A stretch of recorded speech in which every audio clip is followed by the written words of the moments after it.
Hi everyone, welcome back to Acres of Clay. Today, well, it's already evening and I'm just picking up the camera. As you can hear and maybe see, I am in the calf barn. It is time to do evening chores and all the kids are gone tonight. So that leaves me here to do all of them by myself, but thankfully I don't have a whole lot going on. I have this pen of calves behind me.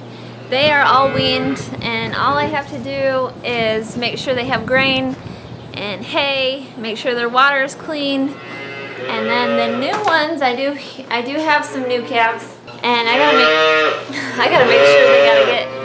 gotta make sure they get in the feeder. So obviously they're hungry. What are we doing about? Okay, so that's what I'm working on. This little black one is one of the newest ones. Well, she's the newest one in the feeder so far, so she needs to go in. She doesn't have an ear tag yet. I'll do that tomorrow. But I will manually feed her a few feedings tonight. And yeah, that's how we'll do it. Okay, that went okay. Yeah, she's a little bit wild, so let's just say that. And she made me run a little bit, but I caught her and now she's just having a fun time drinking all that milk. Oh, yuck. Sorry about that. A little bit of milk in your face, okay? Okay, so I have 3 calves left in calf hutches. They're all being weaned. They're only on water and grain now and hay. Of course, they still would love to have their milk, but I've weaned them off, and that's kind of why they're still crying, but they do need some fresh water, so that's what I gotta do next. Alright, everybody's good to go. Whoops, I gotta shut my hose off. The hose is because the barn over here, they don't have a waterer, so periodically throughout the day we have to water them, and I do it at least twice a day. They have a big 250 gallon waterer that we just run a garden hose to. Alright, next thing I've got to do is check the newborn babies. We had one born this morning and I got to make sure she's nursing and looking good.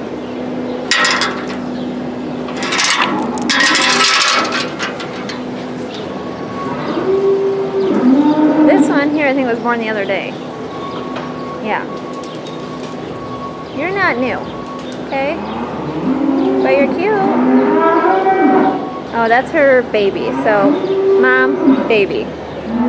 There we go. What are you laying over here for? I've been told you're a girl. Yep, they were correct. Hello, welcome to the world. I have a feeling you're the mom, because Sandra says it was one that didn't have a number on her ear tag, or you couldn't see it very well. So that would be her. We'll have to give you a new number, it looks like. Alright, that's it. That's my calf chores pretty much. I know you didn't get to see most of it. I couldn't show you the grain because I don't have 4 hands, so it is what it is. So now I have some footage of the garden that I'm going to show you. I did this in the morning when it wasn't breezy because my camera doesn't do wind very well. So I'll show you kind of a garden tour, or at least part of it, right now. Let's peek at the garden. Haven't seen the garden in a while. It's kind of overcast and not too windy, so I think I can show it. Obviously onions, they're doing really well. Those are my herbs. Over here I have a random tomato plant that decided to grow there, and then my Swiss chard.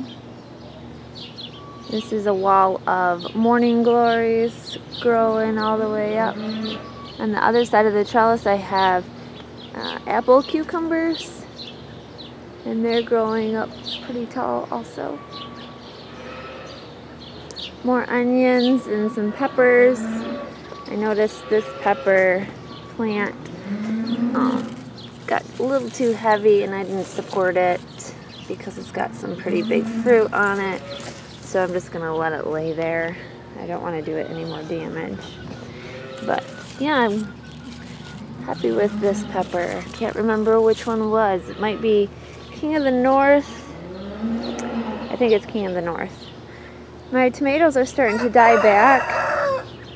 Yes, they were really pretty when they were all up and big and fully growing, but now they're starting to die back, which makes them look a little Chinese cabbage, kale, doing good.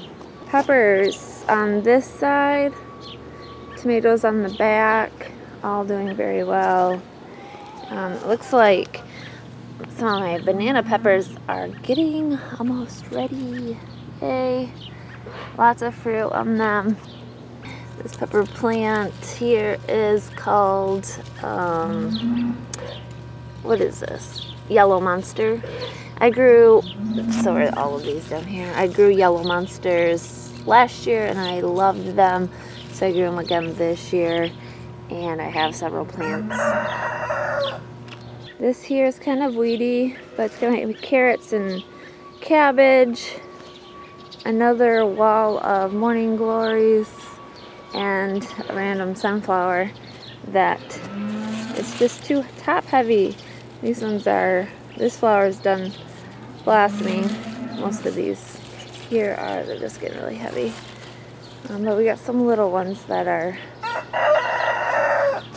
got a few little ones that are still growing. You can see that one's gonna blossom. Those are my squash and pumpkins. Growing wildly out into the lawn, so I can't mow out here. And then I have my melons are down there.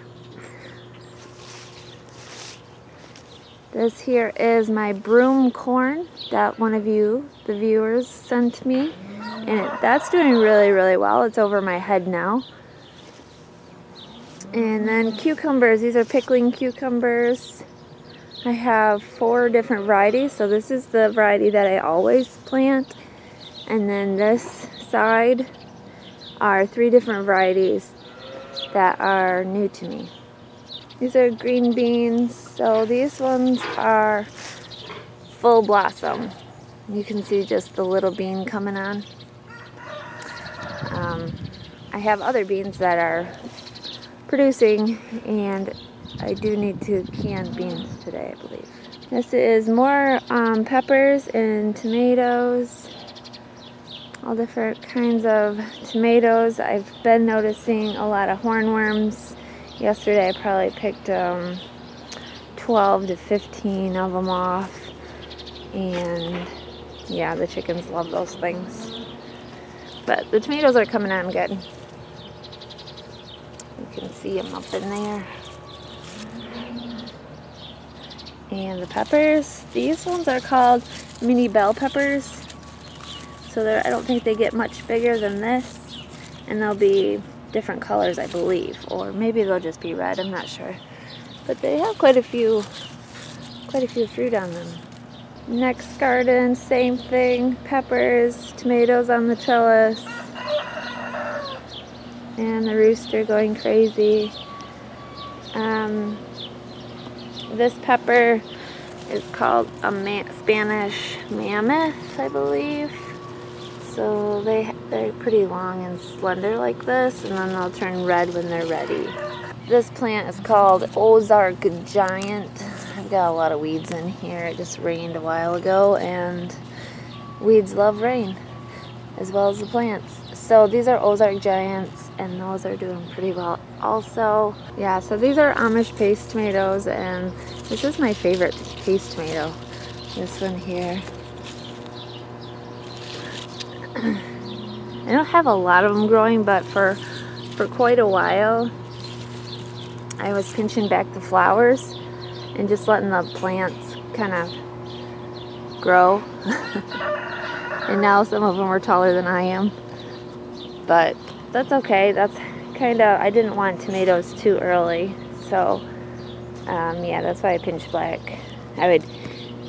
You'd see this and then I would pinch this off and not let them flower. So now I'm letting them flower and grow their tomatoes. On this side is all raspberries. We've been eating raspberries. They're really, really good. You can see bugs like them, so I always have to look in them before I eat them, because bugs like to eat them too.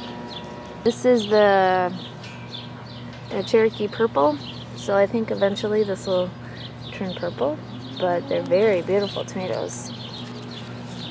I have a couple of the Cherokee purple tomatoes plants, so it's this one, it's this plant, that plant, and I think one more down there, but then I have a random one just decided to grow from last year. I don't even know what it is. This is another Amish paste tomato. You can see the, maybe you can't. You can see the fruit. And maybe some of you are wondering what all the blue string is. I kind of forced them to grow up on this trellis, and I have to tie them so so these don't just fall down onto the ground, because they have a tendency to want to droop and kind of sag like those ones are doing. So I try to keep all the leaves clear, nothing touching the ground. So if you can see beyond the weeds, that I try to keep all the leaves I trim all leaves that are close to the ground. These are my yard long beans that are starting to grow up the trellis. These aren't producing yet, but I do have some over here that are starting to produce down here. You can see these. These ones need to be picked anyways. Yeah, so here's the yard long beans. This is a row of beans that I've been harvesting. That's one of my first rows. And those are my potatoes in my pots. The chickens. The grape trellises look a bit wild, to say the least. So this is where my summer squash and my zucchini are. I have some random sunflowers that planted themselves there from last year. So that's that bed. Those need to go to the chickens because they grew too big. And the chickens love them. So here's the main garden. I have 3 rows of green beans that I've been harvesting off of. And they're still flowering. A couple rows of potatoes. A few cabbage that I just kind of stuck in there, and then more tomatoes. And these tomatoes here are my mushroom basket. I love growing these. I grew these last year, and they're so pretty. They just grow so unique. I have 2 rows of peppers between 2 trellises of tomatoes. So these peppers are different. These ones are, well, here, let me walk you through. These ones here, I have a zinnia here, but this pepper plant, I need to get a stake for it. But this is the one pepper. This is probably up to my knees. This is a very tall plant, and it has so much fruit, it's just so heavy. So I do need to get this one staked today before a wind. Look at this one. Just a curly cue. And I have several, let's see, 3 of those. And they turn red when they're ready. And then I have 3 that are called jalapenos. So they look like a jalapeno, but they're not hot. They're jalapenos. This one's got a lot of them. Of course, you can see that the rain splashed some dirt up on all of them. This one, I think, is called a corbaci or a Jimmy Nardello. I'm not sure. Those are either corbaci or Jimmy Nardello. I'm thinking those are corbaci and these are Jimmy Nardellos. So they're pretty much a lot alike as far as the type of pepper you see. These plants don't seem to be quite as robust as those. Those are really tall. And this is, the name of this one is, I'd have to look it up because it's a challenging name. But this one has a little bit of heat to it, not very much though. But you can see all the peppers. These also turn red when they're ready. My asparagus has gone to seed. I have a couple more rows of potatoes here. This, other than the sunflowers, are volunteer tomatoes that I kind of just let grow. And yeah, along with some weeds, but I don't know what any of them are other than this one. I do know because it's variegated. And I grew these last year. I did not grow them again this year. These were called a vernissage or something like that. And they're very plentiful. But yeah, this is what I get to see every time I walk out my door. So that is the garden as of the middle of July. It is starting to produce an abundance. We're eating summer squash and zucchini daily, cucumbers, green beans, all of that. And it's always great to have fresh produce coming out of the garden. I love it. So thank you all for watching, and don't forget to like and comment. I would love to hear from all of you. I read everyone's comments and I try to respond to as many questions and comments as I possibly can. So leave the comments and give me a thumbs up if you like my channel. Thank you so much. Hope you're having a very blessed day. We will catch you on the next video. Take care.